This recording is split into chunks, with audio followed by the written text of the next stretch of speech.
the conversation shifts gears just a little bit. But how about that last one, when you're actually looking about being raised to a level of consciousness where you are aware of what's happening and that you then should be able to work out your, if you choose democracy, with fear and trembling.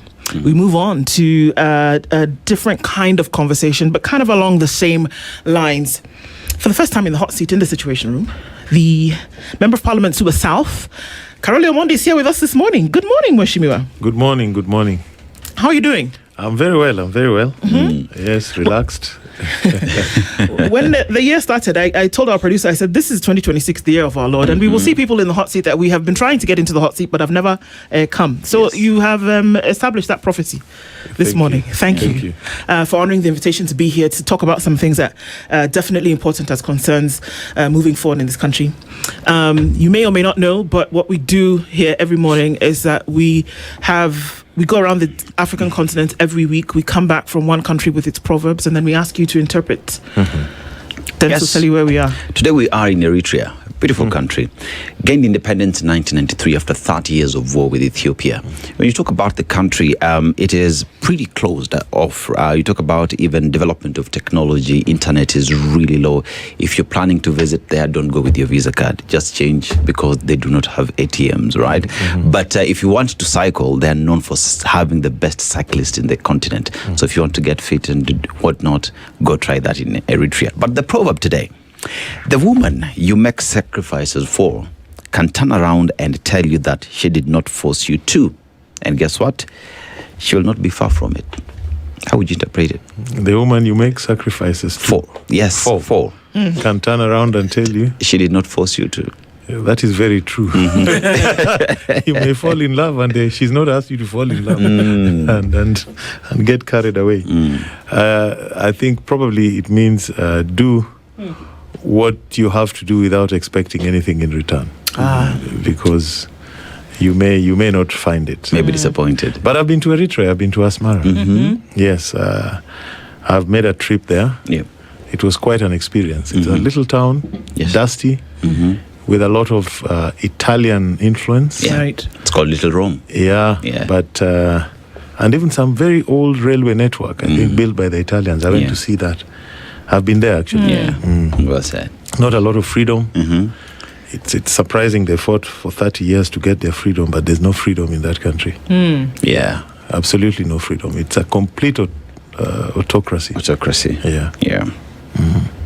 Interesting. And perhaps there'll be certain parallels that then can be drawn into the conversation that we have this morning.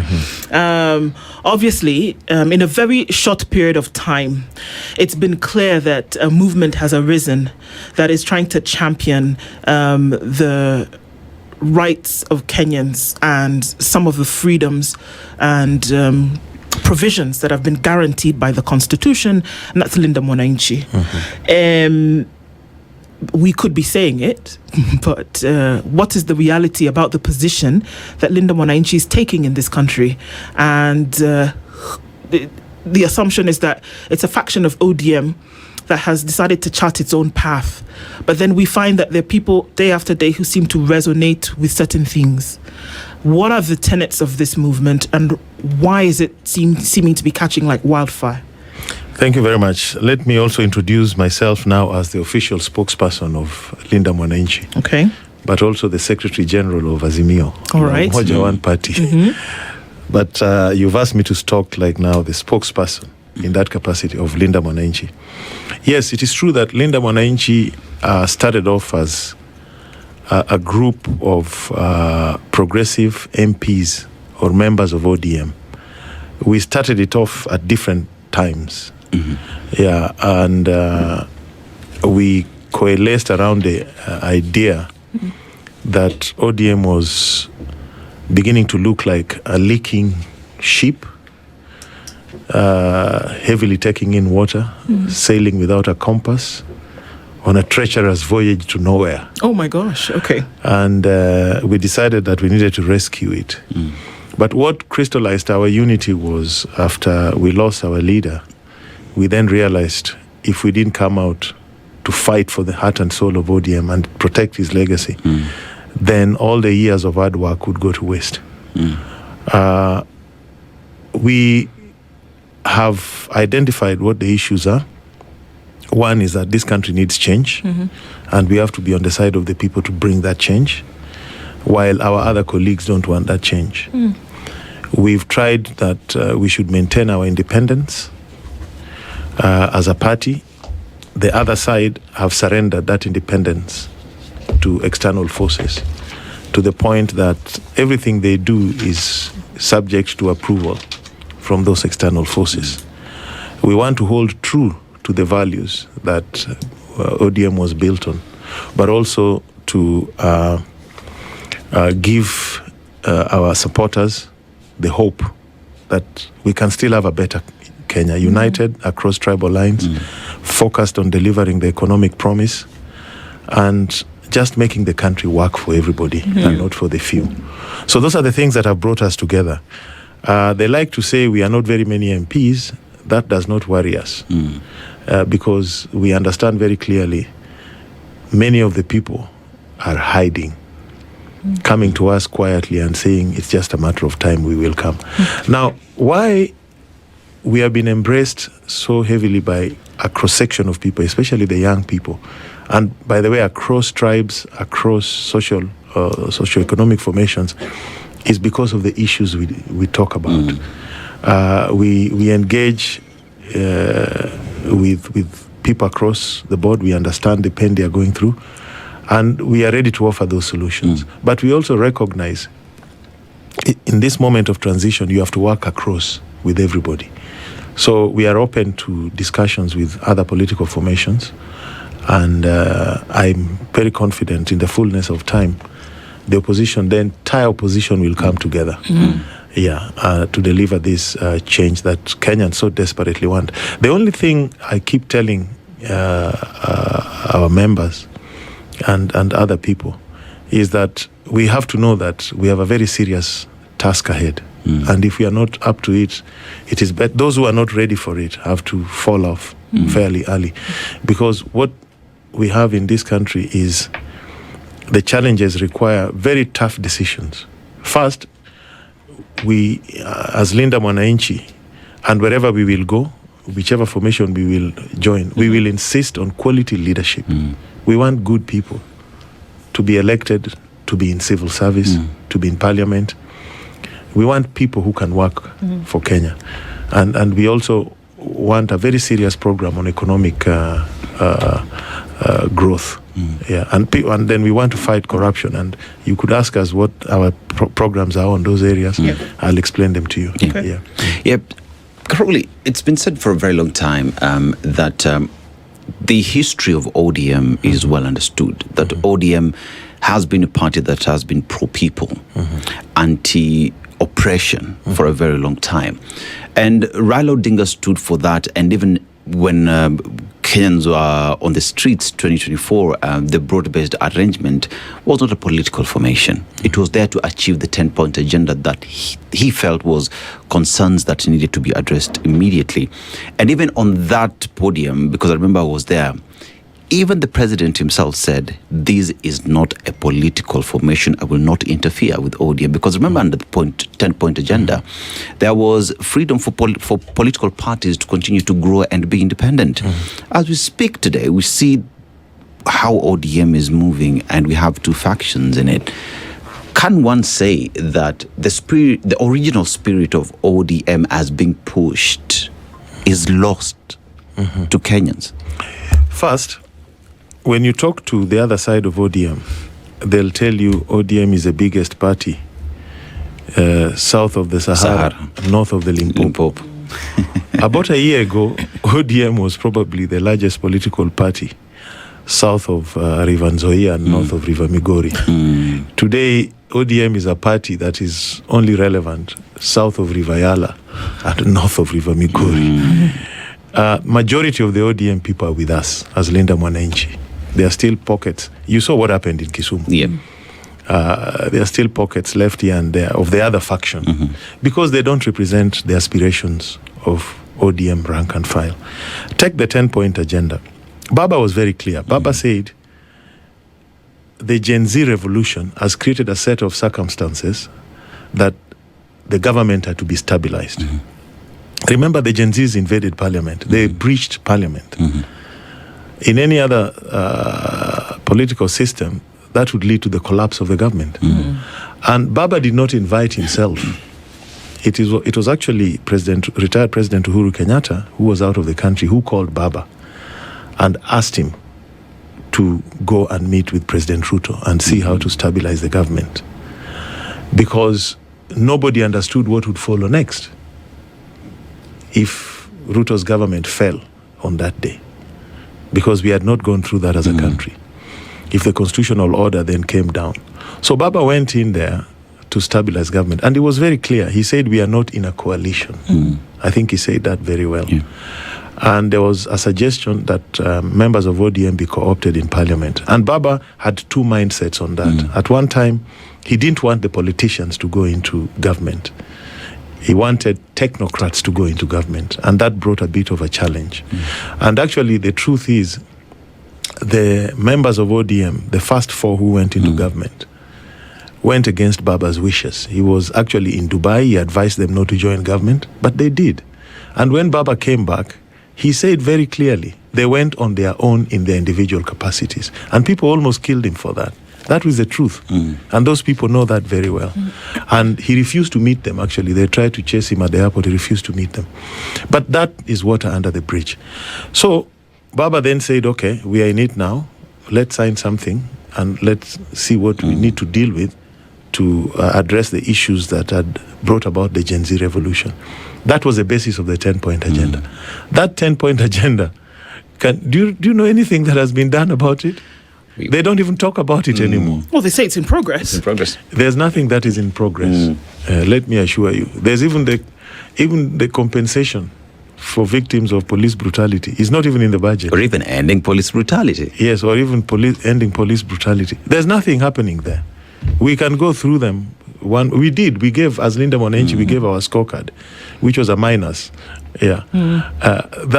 Nobody's interested in them. Neither the ODM of Linda Ground, or we call them Linda Ruto Group, they're not interested in the 10-point agenda. They are not. Neither is Ruto interested in it. They are not. Even the NADCO report, actually what they did was to then come up with this NADCO process. You remember before? Yes.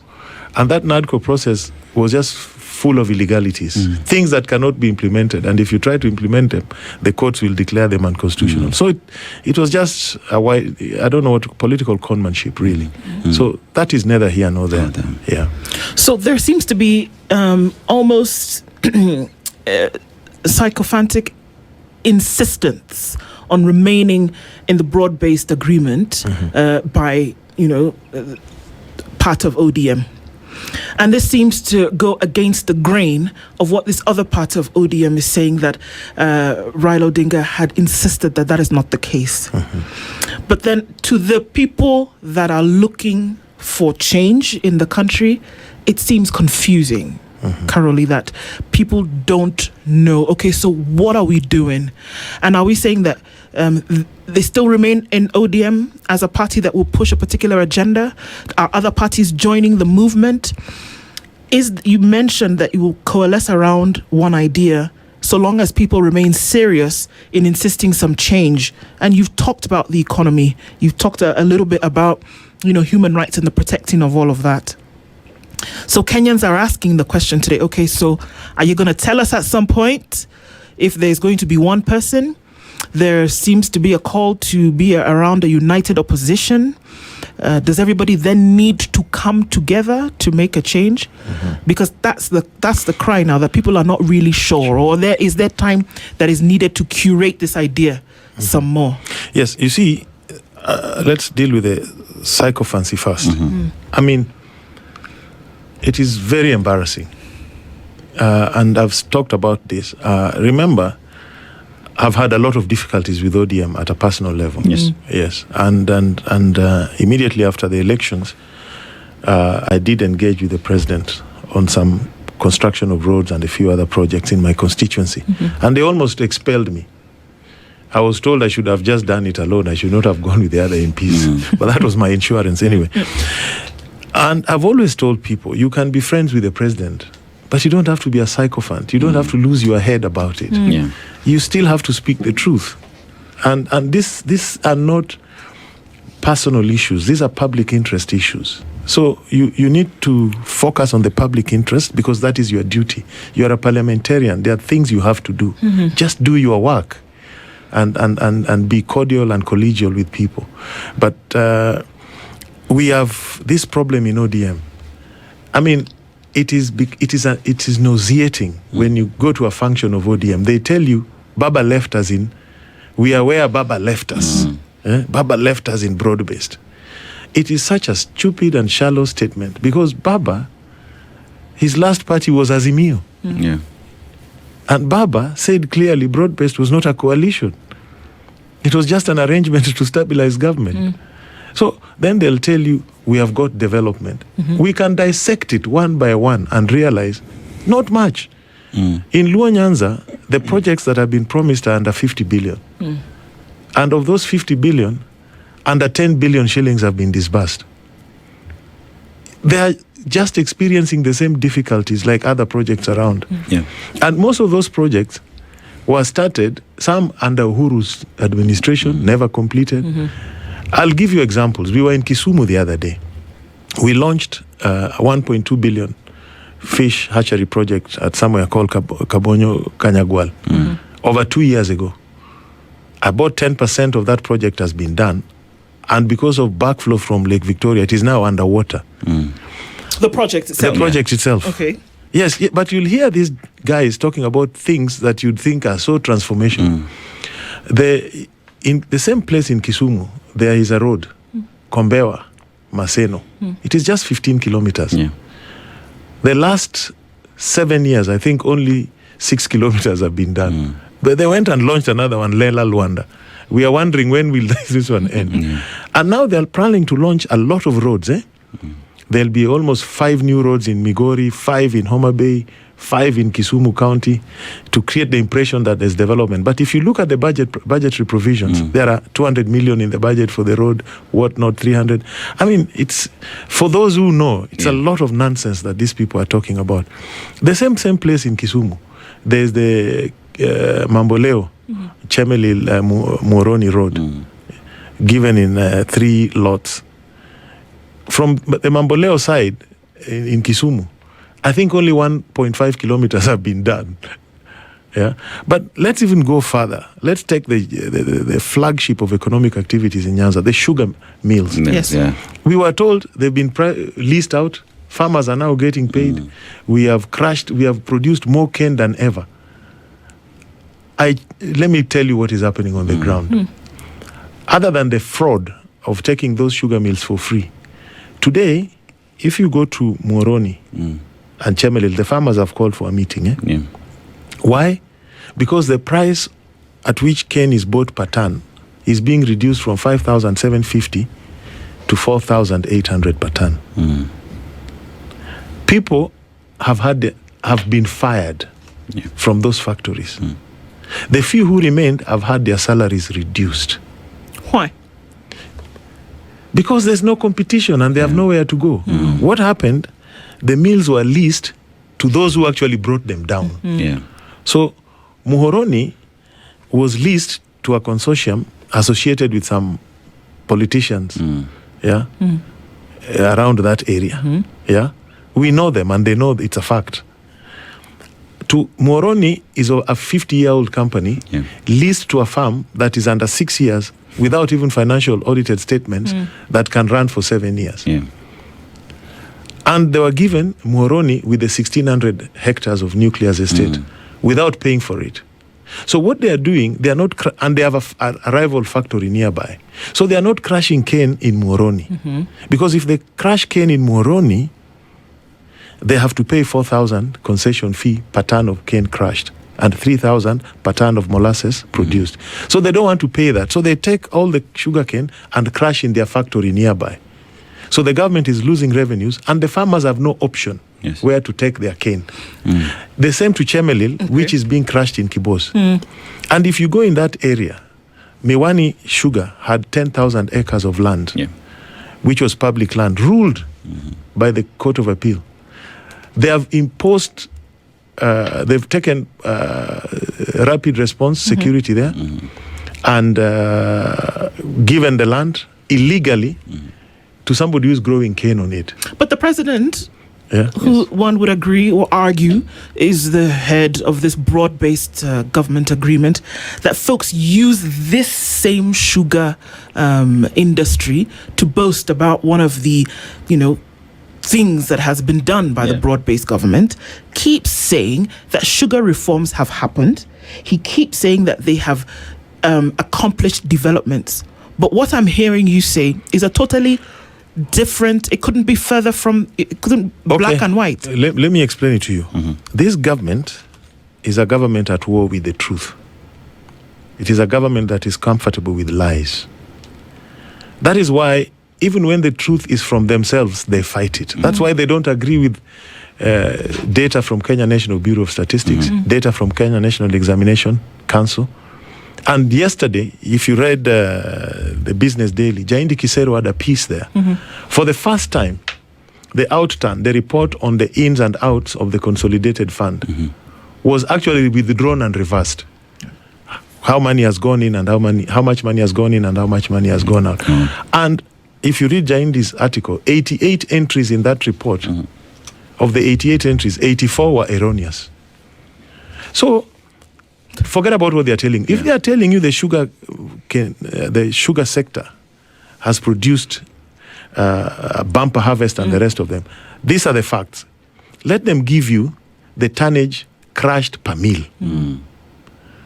On that, they will give you, on that basis, they'll also give you the tax returns paid to KRA. Yes.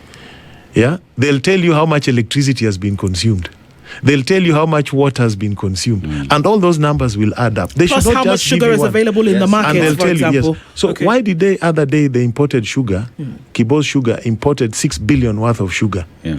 They disguised it as industrial and it was for consumption. Why? And even the idea of leaving COMESA safeguards, that now we don't need the safeguards, we are okay.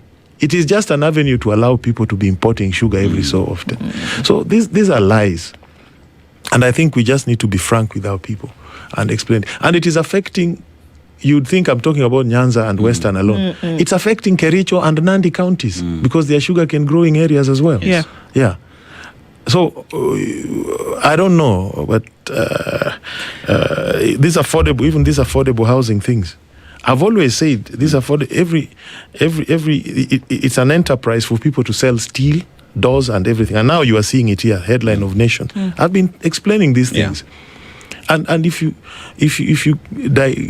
interrogate the so-called affordable housing program seriously, what these guys are doing are actually building vertical slums, concrete slums. Because think about it, affordability of housing is not availability of the housing. It is about incomes. Yeah.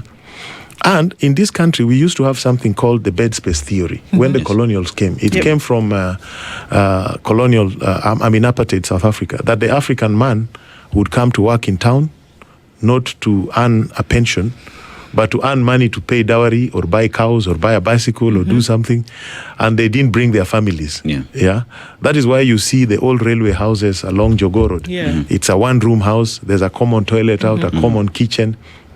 Actually, before your wife would come, you'd have to give a name to the administration.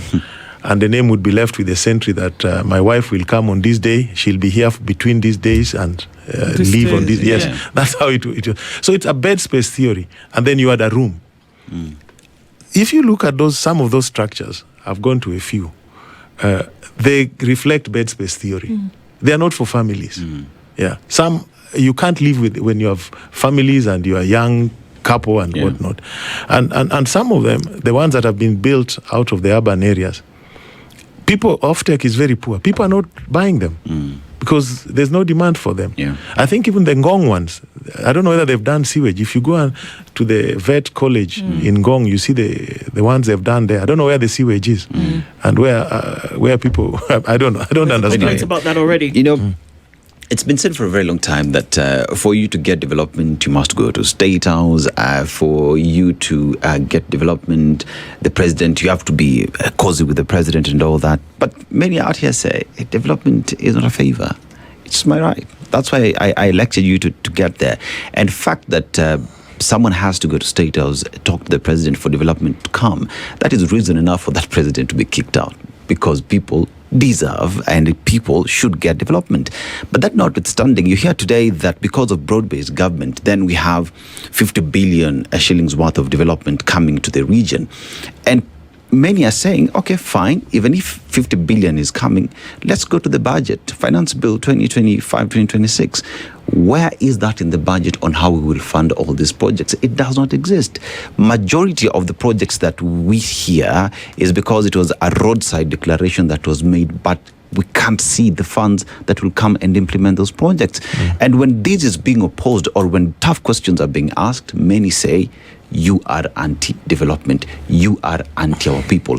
Yet members of parliament, those who are even pro-government, should ask the government the difficult questions, because at the end of the day, your people will ask you, this road was promised, it has not been delivered. What are you doing in government? Are these questions that, say, pro-ODM, who are now pro-government MPs, asking these difficult questions? Yeah, let me just note something. When we went to Kisumu for Linda Mwananchi rally, we expected to be welcomed, but not to the extent that we experienced. Yes. That's when I realized this story of development, this story of being in broad-based, this story of whatnot, has not resonated with the people. They were very clear on it.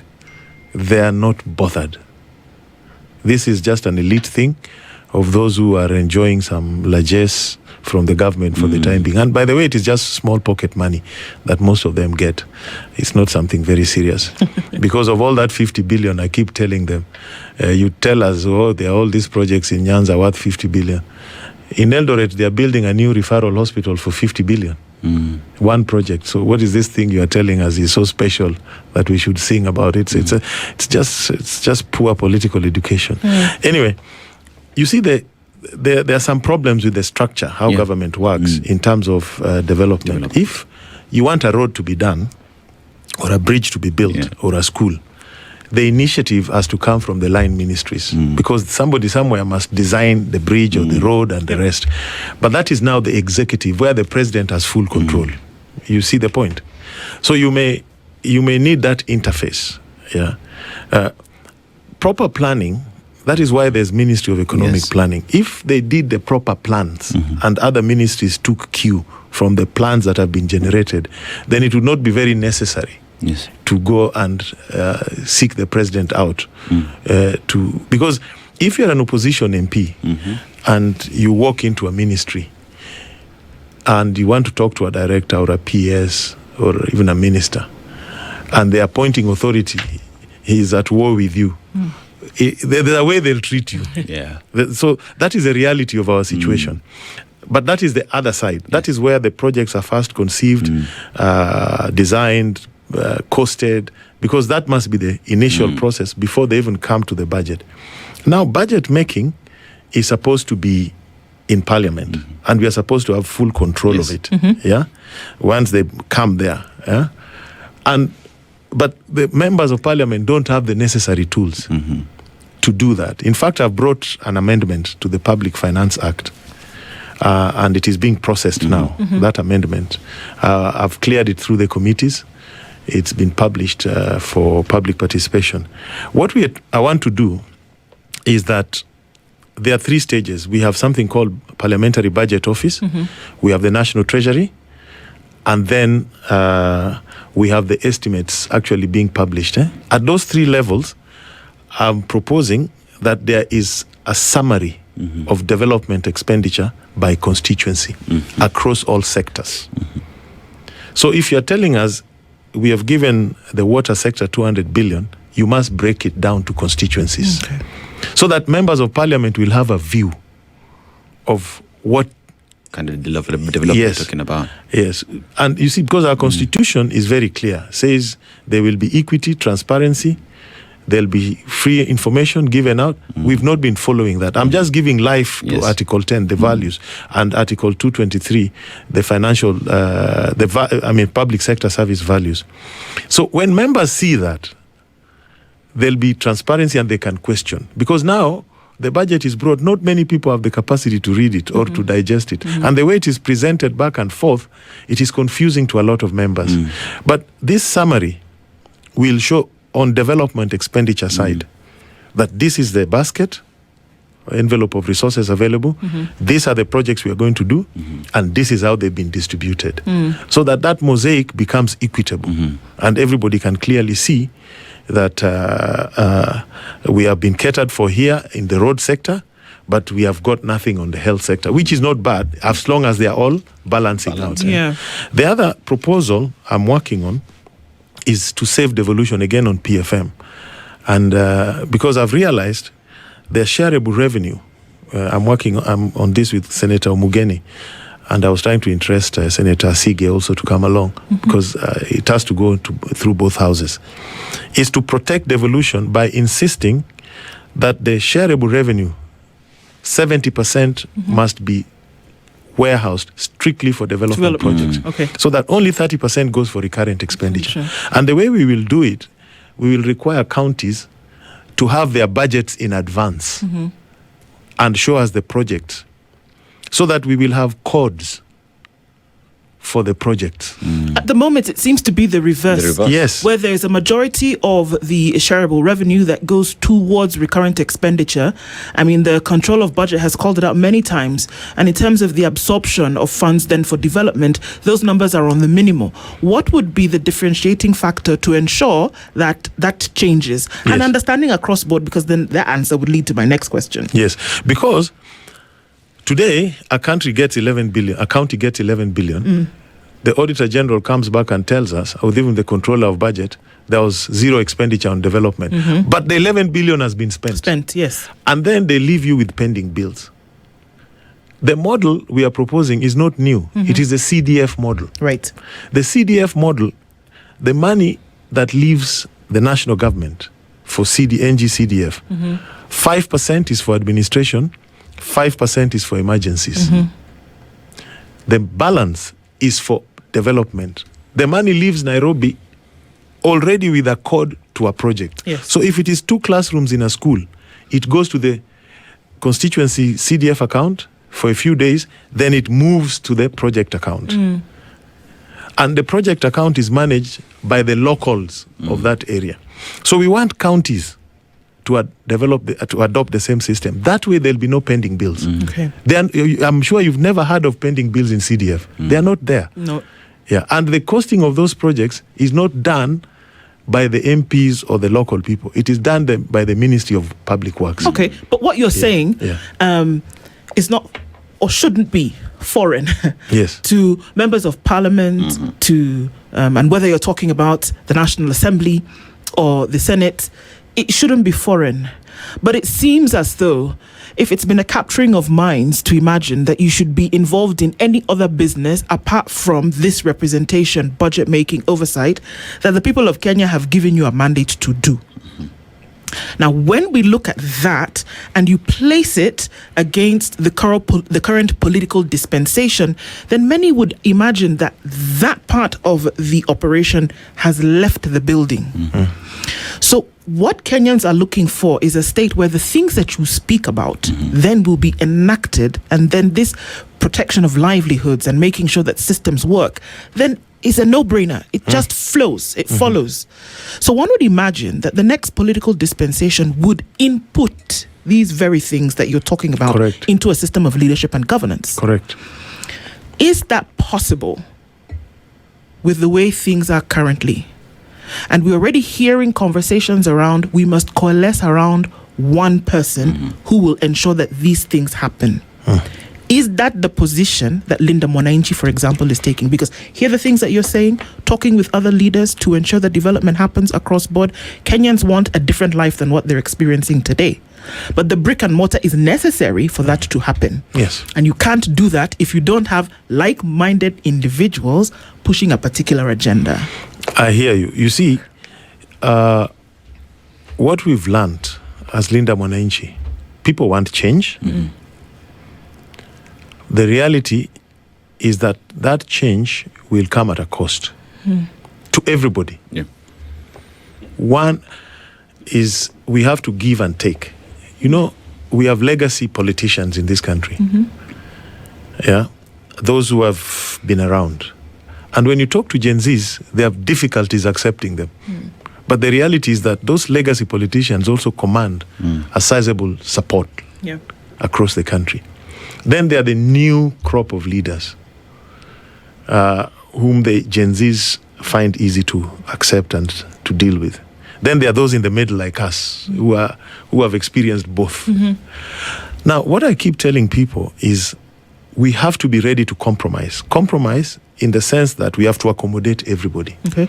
That is why I talk about 16 million votes strong for the opposition in the next general election. So what I can tell you, we are working very hard. Even yesterday, the entire afternoon, I was in a series of meetings trying to figure out how all these rivers will coalesce together into one big, the streams into one big river that will lead us now to the promised land. There's goodwill. I don't think today you can, the opposition first must remain completely united to have around one knockout of 16 million votes. In fact, even the idea that they are telling you there's some people are planning to rig the elections, if the opposition organizes themselves, remains united, have Gen Zs in their corner, that will not happen. Yes, these coming elections, for the first time, we want to have the results before daybreak. Very simple, because we know the number of polling stations. The presidential vote is the first to be counted between 6 and 7.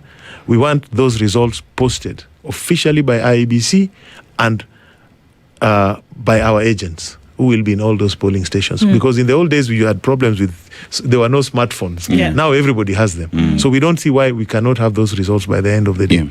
So what we are doing as Linda Mwananchi, we are willing to agree on a reform agenda with the united opposition or the alternative government. If they commit, this is the change we want to bring to Kenya. And this is how we are going to bring this change. We don't have a problem with that. Yes. But they are also willing. I was meeting some of them yesterday. Yes. And they are ready. They also wanted to understand what, I'm the spokesperson for Linda Mwananchi, but I'm also Secretary General of Azimio. So I was doing the interface. And we are very clear on this, that none of us can win it alone. So if you have a reform agenda, it doesn't matter who a presidential candidate then would be?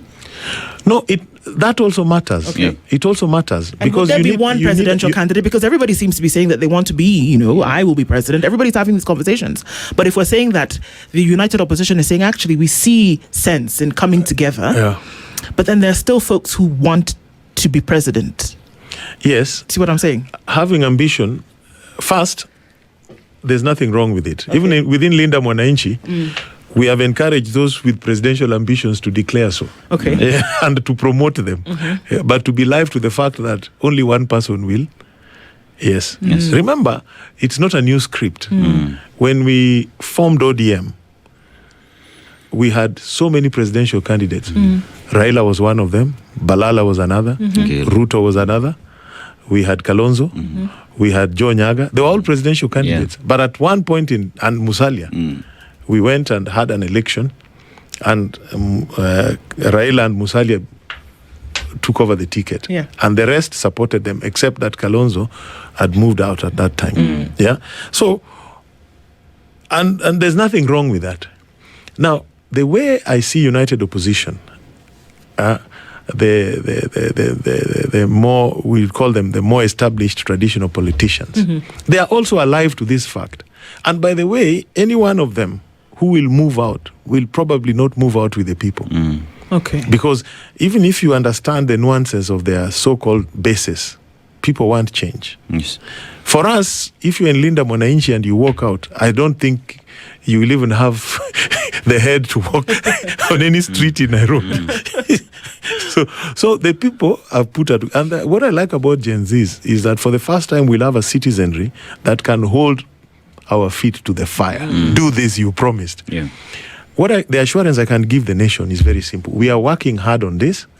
We are going to have one presidential candidate with one running mate, with one reform agenda item, platform, and we are not going to break.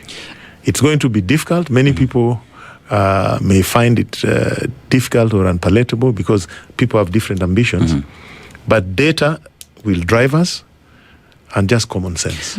Yeah. And you see, for a very long time, it's been said that the problem the reason why the country finds itself where it is today is because of legacy politicians. Those have been there for a very long time, given promises, have been to these offices, to these spaces, but they have nothing to show in terms of delivery. So even now, as we speak about Linda Mwananchi, that many say is the new kid on the block that is appealing to the Gen Z voters and in extension are pretty much all Kenyans. How then would this faction that is seen as the saving grace for the Gen Z who identify with it, but on the other hand as well accuse legacy politicians who one would say come from united opposition?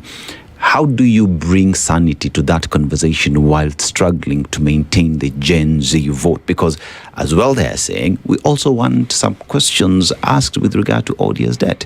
And majority of the odious debt as well is attributed to the legacy politicians who've been there for a very long time. So yes. catch 22. Yes. You see, you're right. You see, we have had some focus groups, and when you present the legacy politicians on their own to the Gen Zs and the rest, they are not well received. Yeah. When you pair them with certain people from Linda Mwananchi, then suddenly there's acceptance. Okay. And with conditions that this and this must be done. What I'm trying to explain to people is that all the players have something to contribute. All the players. I'll give you some examples. You see the way the legacy politicians, the established politicians, have also agitated for change, called out the government, and actually maintained opposition presence in very many areas and at very strong levels. They've done it. Linda Mwananchi is doing the same. Even our good friend, retired Justice Emeritus Maraga actually appeals to the Gen Zs when you're discussing a fight against corruption. There's someone they can trust. Yeah. But whether he has the momentum or the gravitas to pull the crowds that the other people pull is another matter. So everybody has something to contribute. And what we are saying is we have to compromise as all generations and agree that to deliver the change we want, every generation must have a piece of the action and must contribute their best. But what will unite us is an agreed reform agenda, which everybody must commit to. Yes. And in transformations, unless it is a revolution, transformation, sometimes you go slowly. Yeah, you bring in everybody, you pass the first hurdle, then again there are more changes. Yeah, but on this one, so that we don't leave anything to chance, I'm encouraging everybody to come on board, but be committed to the reforms that we want. And let us get the best out of everyone. Yeah, and let us emphasize what unites us, not what divides us. And that way, I'm sure we will get the change we want. You know, Kibaki I'd suggested to Raila way back in 1996 with the late Kajwang that they should join ranks with Kibaki for 1997 elections. Because I looked at the numbers and I was clear in my mind. Kibaki-Raila ticket would have won that election. But there were people around Raila who said, you know, Kibaki was not with us in the struggle for second liberation. And they refused. So Raila ran, Kibaki ran, and they lost. And then came 2002, Raila gave us a call one day with my senior Achir that we do an MOU, bringing him together with Kibaki. Exactly what we had told them to do 5 years earlier. Yes, and then the Kibaki that people thought was slow, did not fight for second liberation, that Kibaki transformed this country. And I believe of all our presidents, he's the best. Yes, I worked with him and it was fairly straightforward. Yeah. So, you know, I don't think we will, if we are all willing to compromise and we understand that politics is the art of the possible, I think we will get a good presidential candidate, a good running mate, and good people to be in cabinet, and even better people to be PSs and directors. And on that, my view, I can't say it's the view of everybody, but I think we should leave civil service to civil servants to run. This idea that you get power and you take people who have all they have known is to conduct political rallies, organize people, then you give them government dockets to run as PSs it will not help this country. Let civil servants run civil service. Yes. Former Deputy President Regathi Gachagua has openly said that he would want to be nominated to lead the charge to carry this thing to then be able to topple the incumbent President William Ruto at that place. Is that something that even makes sense? He does appeal to a mass number of people. Again, coming back to, is everybody plugged into this reform agenda, and is that something that can even be considered? Yes, you see, Regathi has done something that surely we must commend. He has risen from the ashes, formed a formidable political force, and led the charge. There is no doubt about that. I mean, without him, you probably need to ask yourself, where would the opposition in the Milima come from? He's done it. His politics may have offended some people, or his presentation may not be comfortable to some people. Those are issues that I think needs to be raised genuinely with him and addressed. But you can't take away the fact that he's a very serious political player today. Yes, and the fact that he understands politics. That you have to give him. Going forward, it's not for me to ask him for what his political ambitions are. But I'm sure we are going to be at some table in not so distant a future. Okay. Yeah. Yes. And we will do with him what we have done in Linda Mwananchi, where we have asked everybody to say what they want and why, and why they think they are the best, and to show us the data to back them. Right. Yes. Caroli, one thing that has, just from the recent ODM meeting in Mombasa and the statement that was given by Deputy Party Leader, Kisii Governor, was that he called upon all the factions, Linda Mwananchi and Linda Ground, to come together, to work together to move the party forward. Is that a direction that Linda Mwananchi is willing to take, to sit down with ODM, bury the hatchet and reignite ODM that was there? Is that something that is in the works? Have you been approached? Are these conversations that are ongoing? First, they have not officially communicated to us. Actually, something strange is happening in ODM. Something very strange.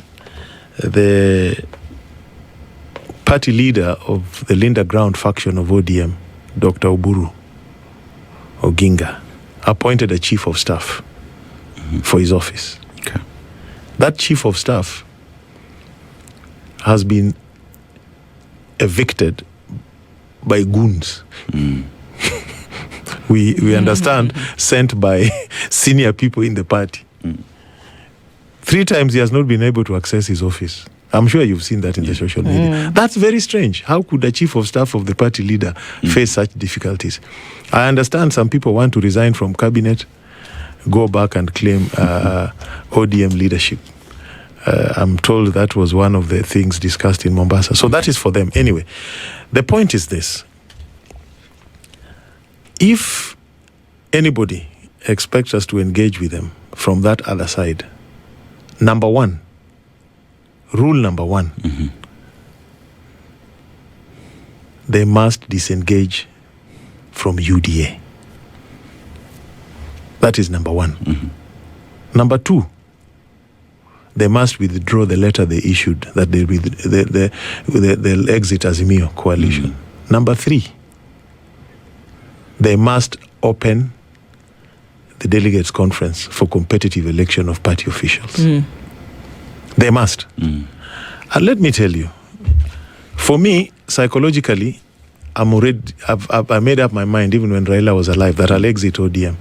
A lot of my friends still have a lot of attachment to ODM. But I ask them, I look at them in the eyes and I tell them, this is not as difficult as what we faced with Raila on Ford Kenya, the party of Jaramogi.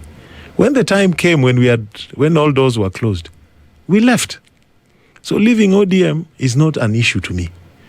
What is an issue to me is, do you carry the aspirations, the beliefs, the core values the dream of Raila. If you have that with you, please get out and go and start a new movement and deliver on that promise. Don't waste time. Are we looking at registering Linda Mwananchi as a political party, as a vehicle for 2027? We have many options. Azimio may just be the new coalition under a new name, rebranded with new members. And to get in there, you need a political party. So we'll cross that bridge when we get there. But what I can tell you, and tell our supporters, we are fully prepared for any eventuality. But engaging with those other people to support broad-based, that will not be our game. We are not there. Right. Yeah. There's a call to action, of course, and the thoughts and minds of many people. Again, going back to the people of Kenya, is that there's a feeling that they've been let down over and over again. When the promises have been brought to them or the assurances have been put at their table, they're disappointed later. And so above anything, beyond selling hope, Kenyans are looking for an assurance that should they go in a particular direction, that they will not be met with the disappointment that they have been in the past. Is that something that can be assured? I understand them. They've been heartbroken many times. The happiest time for Kenyans was 2002. In fact, the Global Happiness Index ranked Kenya as the happiest nation because of the unity that came with the NAC Rainbow Revolution, a new government. People were shocked. You'd walk into government agencies, apply for a tender, get evaluated, and get it. Many people were getting shocked. Guys were arresting policemen, taking bribes. There was a lot of hope. We were so unlucky that President Kibaki was unwell at that time. And then the people who then got into positions of authority were guys who had never been with us as we were forming the coalition. They were provincial politicians. We didn't know them. But suddenly we had them. And they were not privy to the arrangements, the inner circle arrangements. And they gave us a very hard time. They broke that dream. They broke the hearts of many Kenyans. And that has happened. And I understand. But the assurance I can give Kenyans is that I think on Linda Mwananchi's side, and I know some even legacy politicians who are very genuine about their interest working for this country. But the hope we have is that there's a new generation. A generation that is, people may laugh at them when they say they are tribeless, leaderless, but they are. Yes, and that group of our children, I am sure they will hold us to account. Do you know how many members of parliament and how many leaders shout broad-based and their children are telling them one term? Very senior people in parliament. And they get shocked. And their children go for demos. And their children refuse to kowtow to them. They hold us accountable. I tell people a story, this issue of corruption, how a friend of ours took his children to, our children were in a school and he brought his children there. And the students called the school administration and said, no, we don't want them here. And they were asked why. Said their dad has been charged with corruption. So the process of corruption are finding their way as school fees into our school. And this is not what you teach us. And they refused. They said, no, we don't want it. And they were being told, the children are innocent. No, they said no, but their father will be coming for PTA. And so there's an awareness. Yes. So any politician who is thinking you can take Kenyans for a ride, I think you're taking yourself for a ride. He's a member of parliament for Suba South constituency, the Secretary General of Azimio, as well as the Linda Mwananchi spokesperson, Caroli Omondi. Thank you for being here with us this morning. And we hope that it will not be too long a time before you come again. Yes. Asante sana. Asante sana. This is the Situation Room, the only way to start your day.